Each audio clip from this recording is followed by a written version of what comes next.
Good morning, good afternoon, good evening, and good night, ladies and gentlemen, and all in between, and welcome back to part 19 of the life and suffering of Sir Brante. So we're flying through this series at the minute, and going forward I think I'm going to space it out a little bit more. I've been uploading the same video and the same game every day. I think I'm going to push it out maybe every week, and start some new series, so look forward to seeing some of them on the channel as we go forward. But for now we're sticking still with Jordan Brante, our Inquisitor. Just give you a reminder of the situation that we're in. The Inquisition is an indisputable authority. We've done great there, and we are really getting rid of the old faith and pushing the new faith. But unfortunately, it looks like we're not going to be able to get ennobled by the sword, which I really wanted to do because we need 4 more reputation points, and it's unlikely we'll get them before the end of the game. But you live and learn. You never know. I might come back to this game in the future and try and do a perfect playthrough. But for now, we continue on. It's the year 1144. This is chapter 4, Privilege and Authority. The more powerful the order becomes, the faster the tension between the Inquisitors and the civil authorities escalates. It all starts with a small incident. You receive a report that a visitor from the capital, by the name of Alan El Corvio, has fought a duel with a local nobleman of the El Este family, and killed him. This story would be of no consequence for the Inquisition if not for the cause of the duel. Rumour has it that Sir El Este accused Sir El Corvio of heresy. Inquisitor Ulrich promptly gives his orders, and the noble visitor is brought in for questioning. You and Jean attend the interrogation. Alan El Corvio is a slender, middle-aged nobleman wearing an elegant black jacket. Firmly believing that he has done the right thing, he answers all questions freely. Sir El Corvio, a matter of faith has compelled me to summon here you for a little conversation. Pray tell, what was the cause of your duel with Sir El Este? I can see why you are concerned, Inquisitor. El Este called me a heretic, and I couldn't just let it slip, but I assure you the arrogant fool's insult has no basis whatsoever. I am adherent of the new faith. Patriarch Luke can confirm my words, but El Este was an uncompromising old believer, and an impetuous one at that. He dared call me a heretic, for which he had to pay with his life. Okay, so if that's the case, that's fair enough. A lot of the old believers have been calling us new believers heretics. So I don't believe that makes him a heretic, but there might be more to the story. A shadow of enmity clouds Jean's face. I have nothing more to tell you. I suppose we can end our conversation here. The nobleman is about to rise. Sit. I beg your pardon. I told you to sit. You will leave when I say so. What insolence! You have no reason to detain me here, and no right to give me orders. I command you to release me. As long as we have our doubts about your innocence, you will remain in this room. I told you everything. I don't see any point in discussing this further. After half an hour of fruitless attempts to continue the interrogation, the 3 of you leave the room to take counsel. He is guilty, and he is lying.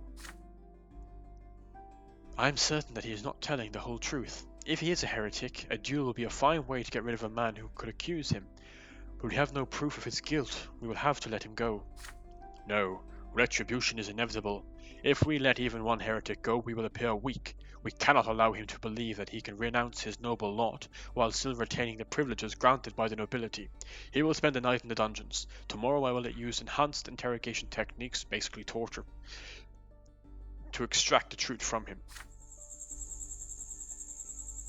As you leave the Inquisition ward, you meet Father by the gate. He seems agitated. We need to talk, son. Let's take a little stroll, shall we? You walk silently in the twilight for several minutes before Father starts talking. I came here to warn you, Jordan, that El Corvio fellow you detained. You clearly have no idea the wrath this could bring down upon you. Alan El Corvio is a figure of immense power in the Eterna court. He used to be the Emperor's head of security, no less. The news of his arrest by the Inquisition has already reached Magistrate El Verman. Through him it will reach Archduke Melanendas and Overseer Gaius Tempest. You thank Father and contemplate the situation. Tomorrow the wrath of the nobility could be unleashed upon you. Oh, we can't even pick any of your options. If you do not have solid proof that El Corvio is guilty, it might be wiser to let him go. would Ulrich agree to that? So we can support Ulrich, but that will bring down the Inquisition's power, the Church power, and our tolerance of faiths. We can't let him go, because we don't have the willpower or Father Ulrich's relationship, and we can't fabricate evidence. So the only option we have is to support Ulrich, which is not the option I would have gone for. Ulrich and Jean are right. It is the Inquisition's mission to protect this world against witches, heretics, and apostates. Neither the nobility nor the civil authorities can stop you. It's no harm losing Inquisition authority. I don't want to get the event where Ulrich becomes a tyrant, but losing the tolerance of faith is a problem.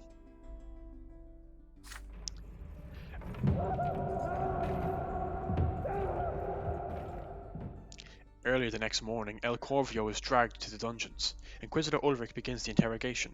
You and Jean stay to the side, watching. As soon as noon approaches, El Corvio suffers a lesser death, unable to bear another session of torture. He never confesses his guilt.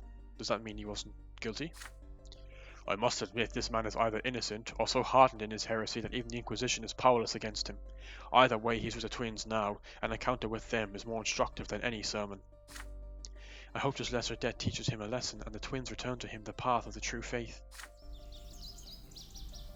As you walk upstairs, you run into a breathless man of advanced age. His face bears the sharp, proud features so common among the older aristocracy. He is Magistrate Elverman. He is accompanied by several armed noblemen. Upon seeing you, the magistrate grows crimson with fury. The nobles draw their swords.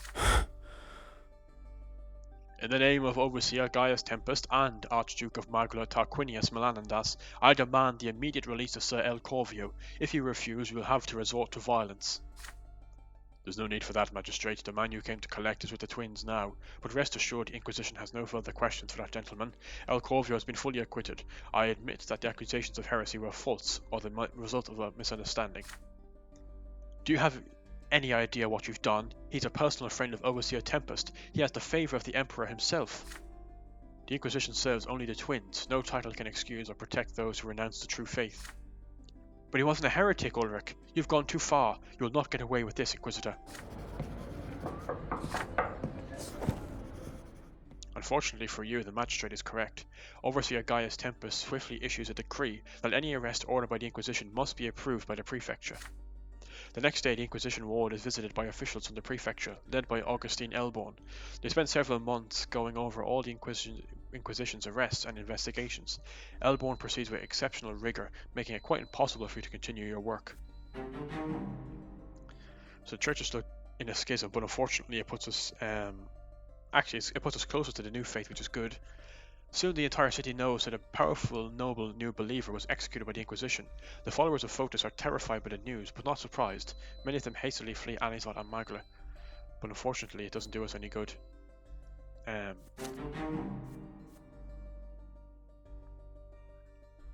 For the new faith. But actually, it's not too bad. We're still in the power of the new faith. And we get in a little bit, which is fine. If we can keep it around 7 to 9, I'm happy with that. And it looks like the man wasn't guilty, but we hadn't got any other options anyway. Having low willpower can be a real problem in this game.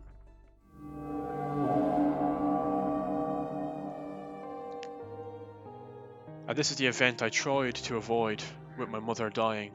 But we don't have the means for it, unfortunately. We needed to have a unity of 8 and willpower greater than 0, which we have neither of them. So unfortunately it looks like our mother is going to die. Deathbed. Deafening silence fills your room, your home. You are standing by Mother's bedside, so are Father, Gloria and Nathan. For an entire day, Mother has been feverish, barely conscious. Gloria never leaves her side, not even for a minute. Nathan has even stopped drinking so he can offer your sister his awkward help. We also know our mother is on her last death because of when she died to grandfather in the first chapter. Mother's health deteriorated greatly over the past year, and the fighting in the family home has dealt a great blow to her. She has been bedridden for a month. You have been to every doctor and folk healer, but no one can help her. They all tell you the same thing. Lady Lydia's life is in the hands of the twins now. If she passes away, she will not come back. And so you wait by Mother's bed in sorrow, hoping that she will regain consciousness. There is a long silence that no one has the courage to break. Then at last you hear Nathan's meek voice. Mother, it's me, Nathan. Can you hear me? Mother suddenly rises on her elbows. She looks around, her eyes unseeing, beads of sweat forming on her pale forehead. My son, where are you? Nathan takes Mother by her thin, emaciated hand. She leans closer to look at him, struggling to recognize his face. Stefan, were you playing with your younger brothers in the garden? You must be all dirty. Come here. You may not be my own son, but I care for you as though you were my own. Oh, what a nice, happy family we have. A blessing from the twins. We were two away from what we needed to be. Nathan is unsure what to do or say. Father strokes his wife's hair. His eyes are two orbs of searing, indescribable pain. You're a little confused, Lydia. This is Nathan. All the children are grown up now, remember? Mother's eyes were bright and alive just now, but the next moment they grow dim again. Her head falls weakly back onto the pillow. You're right, my husband. The children grew up, but I was never able to teach them how to live in peace with each other. I let you down, Robert. You made a mistake when you took me into your home. You saved my daughter and me from a life of poverty, and how did I repay you? Gloria cannot take it anymore. What are you saying, Mother? Don't you dare blame yourself. You did your best. You did all you could. Father looks away, unable to hold back the deluge of tears. Mother's voice, so faint now, calls out to you. And Jordan? Where is he? With great care you move closer to Mother. You answer her quietly. You are here, right by her side. Jordan, I'm so happy to know you're here. I always knew greatness awaited you, ever since you were a little boy. What a shame I won't be there to see it. I couldn't save the Brante family. I will face my punishment at my final judgment. But don't worry, my dears, I'm ready to stand before the twins. We didn't save the Brante family, and we could.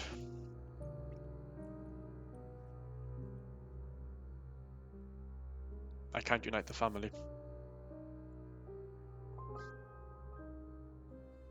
Because I don't have a unity of 7 even, actually, apparently. I could share my strength with my mother, but I can't do that because of unity or willpower. We're going to lose 2 unity with Mother dying. Willpower is going to... Oh god. Willpower is going to drop -10. It's already -10. So it's going to be 20. That's going to be extremely difficult going forward.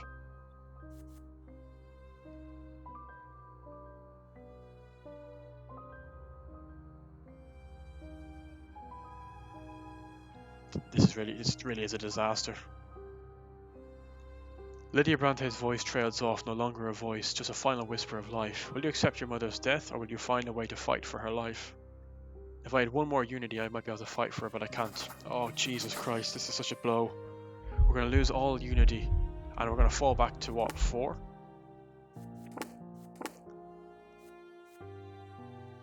Yeah. The willpower thing is going to wreck me. Your heart aches and grows numb as you realize the inevitable. There is nothing you can do to help your dying mother. There is nothing that will give her strength. Your family has grown weak from all the spite and strife that has filled your home. Even now at Mother's deathbed, you can feel the enmity, disappointment and anger driving your family apart. Children, accept this, humbly. Her voice trails off, her eyes grow dull. Her cold hands release yours, fall onto the bed and grow still. The last emotion on Mother's face is a sadness born of exhaustion. A scream of despair rips itself out of Gloria's throat. We did this to her. We fought so much that we killed her. Me, Stefan, Jordan. Nathan yells with grief. He runs away, howling. Father slowly sits and takes his late wife's hands in hers. Takes his late wife's hands in his. His tears flow no more. His eyes stare into the distance, empty and bleak. Lydia. 2 wives he's lost. You mourn her together, but alone. You leave the house to roam the garden, empty and numb. Mother has left this world for the peak of the pillar to face the twins' judgment. She spent all her life preparing for this journey. But now her mortal life has ended. She is no longer here.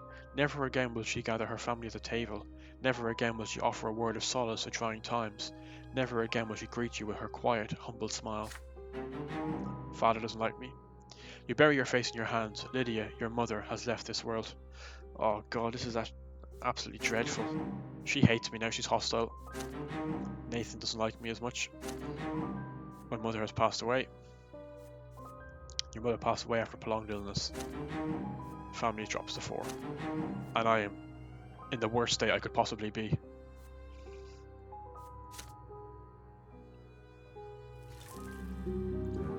Mother's demise, year 1144. Your mother lost her fight to the severe illness. She will never return from the hereafter.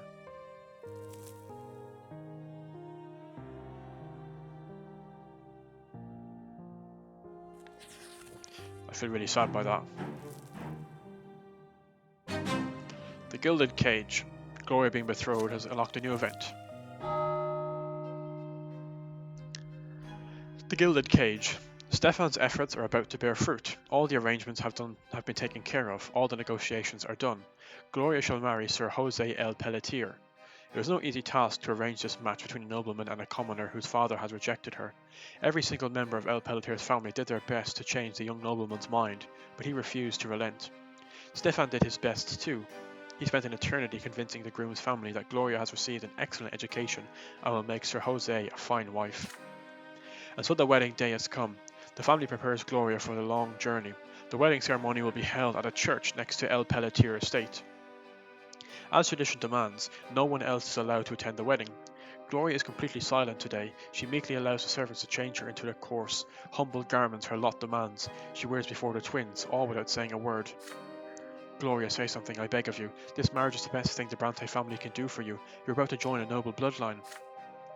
Gloria stares back at Sir Robert, her mother's husband, who never became her father. There is bitter sorrow in her gaze.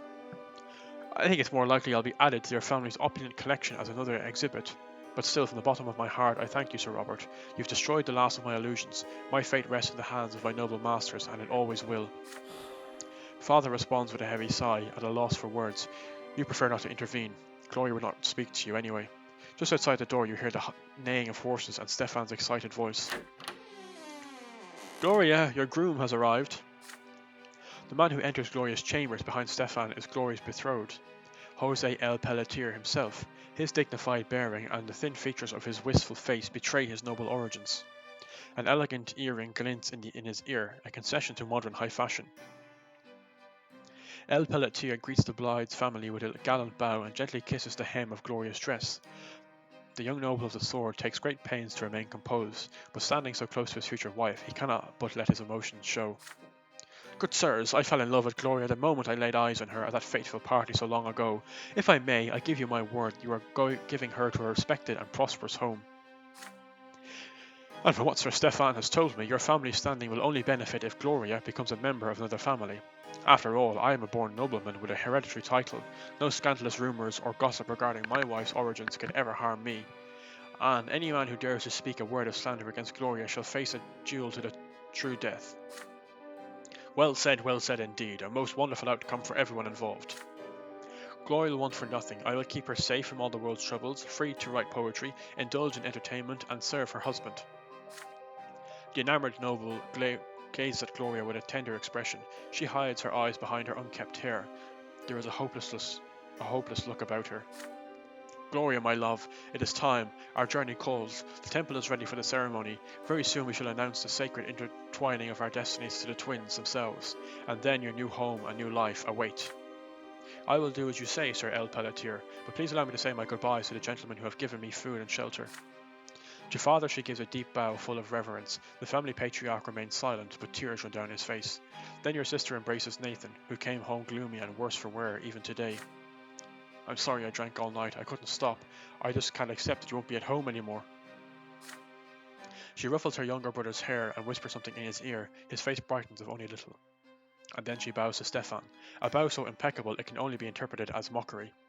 She walks past you scornfully, refusing to recognize your presence with even the slightest gesture. Farewell, Jordan. I must admit you did a fine job getting me out of the way. I hope it was worth it. You remain silent. El Pelletier takes Gloria to his carriage. The driver flicks his whip and the horses take the bride and groom outside the city and to the church to face the twins and the austere ritual that awaits them. Once wed, they will head straight for the groom's estate. Gloria has left the Brante home for good. With an expression of great relief, Stefan closes the door. He sits in an armchair by the window, his hand cradling a glass of wine. At last, we've done a great deed, my brother. We've arranged for the best possible life for Gloria, and removed the last obstacle standing between us and the nobility of the sword. Now there is nothing preventing me from putting our family's affairs in order. This is my duty as heir, and most importantly, we need to pull all ties to Gloria behind us. She's gone from the Brante home for good, thank the twins and their mercy. What say you, Jordan? You won't stand in my way, will you? Surely you won't deny that our family's affairs are my responsibility. Challenge them to a duel. Well, we won't do that, but we could. We can sever all ties with Gloria, which gives us reputation, but not unity. And we can maintain ties with her, which gives us unity, but not reputation. I'm just going to go all in at this point. You agree. Stefan represents the future of the Brante family, and if he says the family ought to cut all ties with Gloria, then so be it. She never belonged in the family anyway. You took care of her as well as you could. Now her fate is no longer linked to yours. They give us 5, but we need to be in 8 to get ennobled by the sword. But we might get chances to do in the end. Unity has to be 3 or greater. We can't let that fall any further.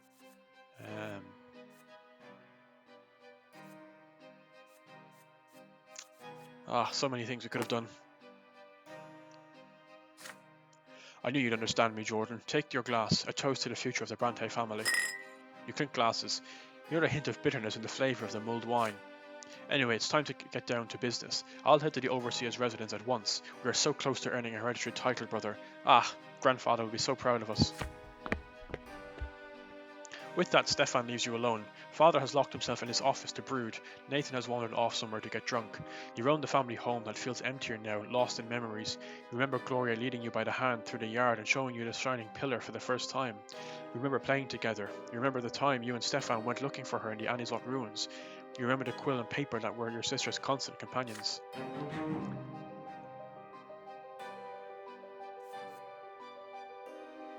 After the wedding, you hear very little of Gloria's fate. It seems she barely ever leaves the confines of the El Pelletier estate. By the will of your family and its heir, Stefan Brante, you no longer have any part in your former sister's fate.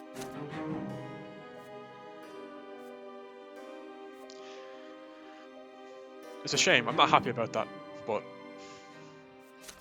unfortunately, it's the life and suffering of Sir Brante. Gloria got married, year 1144. Gloria had become the wife of the noble Sir El Pelletier and left for his estate.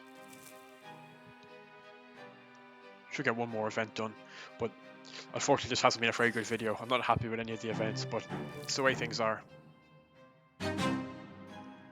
Tomas's wedding. This event is a consequence of my actions. He didn't get exiled, I didn't sever all ties with him, and he didn't die a true death. That's unexpected, but sounds like something positive. Tomas's wedding. This is a day you remember well. It began with a loud, impatient knock at the door. You are surprised to see Tomas paying a visit to your home. There is joy on his face as your old friend shakes your hand. Brante, it's been a while since I last saw you. I just got back to the city. I visited my folks, then ran straight here. Autumn finally stopped hounding me. I sure hope that whole mess is over for good. You invite your friend in, but he gestures for you to wait, a sly smile on his face. I'm in a hurry right now, buddy. So much to do, so little to tell. I'll explain. I just got back from Solmina. There was this girl in the village, a shopkeeper named Mare. She gave me shelter, and I ended up falling head over heels in love with her. You congratulate your friend and pat him on the shoulder with joy. He laughs happily. My poor ma and pa. All their life they'd hoped I'd marry a noblewoman. I used to hope for that too when I was young, but now I know some things matter more than noble titles. Mare's about to be my wife. You offer Tomas words of congratulations, but he suddenly grows serious. Otton's left me alone, but Mare and I will still be better off far away from Anizot. I wasn't happy serving in the Legion anyway. I thought the nobleman's lot would set me free from suffering and do the same for my descendants, but it just ain't that simple. I was less free than ever. I'll be better off as a commoner again, earning my living by the sweat of my brow. A farmstead might not be an estate, but the high and mighty won't ever set their sights on me again. I'll live my life in peace, just like I wanted.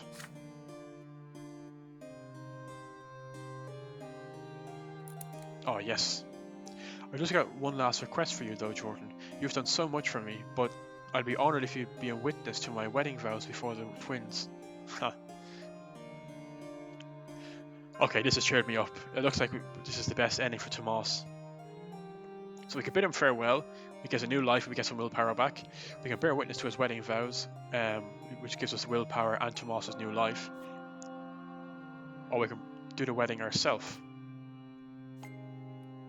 I would like to do the wedding myself, but it gives us a boost to eloquence and theology, which I don't need. but what I really need is willpower. And he's asked us to do this, so I'm going to bear witness to Tomas's wedding vows.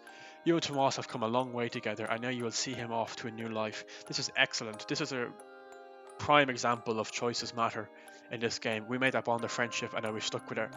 And actually, we're very lucky we got it. Our friendship is maxed out with Tomas, and it has to be for, it doesn't have to be for that one actually, but it has to be for this. So this actually worked out really well, siding with Thomas in this playthrough. So we're going to bear witness to our best friend's wedding vows. Your hand comes to rest on Tomas's shoulder. It would be an honor and privilege for you to be a witness at your friend's wedding. Tomas glows with joy. Wonderful. You've no idea how much this means to me, Jordan. I gotta go get ready. Oh, I need a bit of happiness, and I didn't expect it, and I don't expect it for the rest of this game, knowing we're heading towards a revolt, but it's great to have an event like this just to cheer us up a little bit.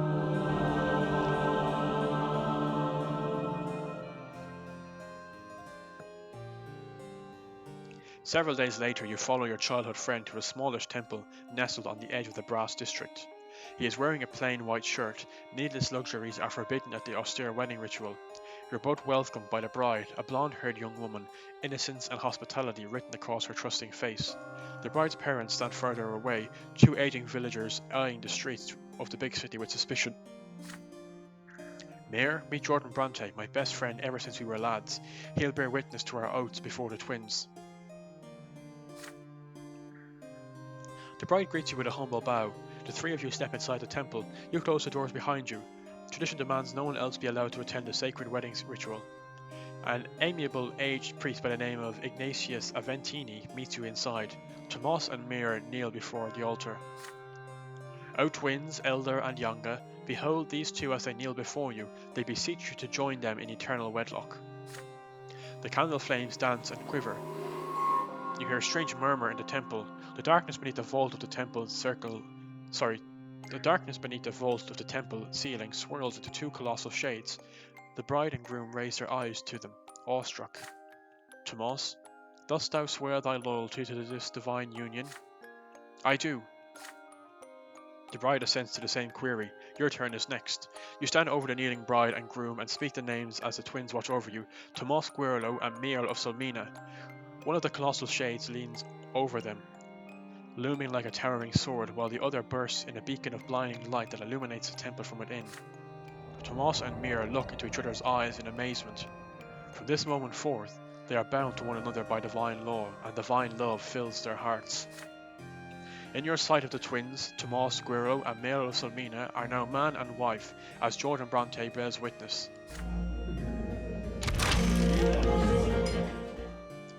The stern, solemn ceremony has ended. It is time to celebrate. A humble but happy feast is to be held in the bride's village. As day gives way to night, you and Tomas leave the revel to enjoy a moment of quiet repose on the front porch. Your old friend looks off into the distance, hopeful. Yeah, remember how we fought in that yard over our little brothers? Look how much has happened since then. Both of you laugh as you recall the beginning of your friendship.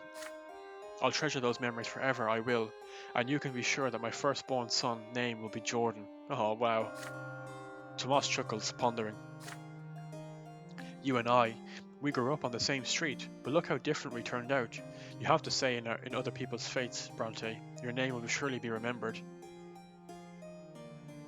But me, I'm still a humble nobody, and you know what? I'm okay with that. I used to be so sure a man could never start over with a clean slate, but I guess I was wrong. I'll never forget you, Jordan Brante, and I'll never forget everything you've done for me.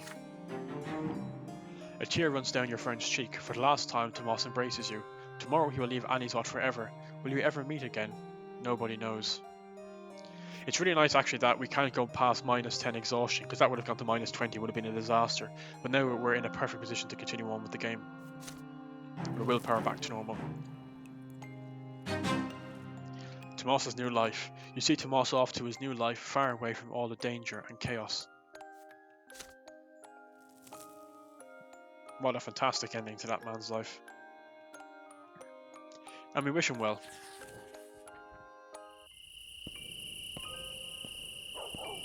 So, I'm going to leave it there. I hope you enjoyed this episode. Let me know how you thought things turned out. Would you have chosen differently? And I'll see you all in the next episode. Take care and have a nice day.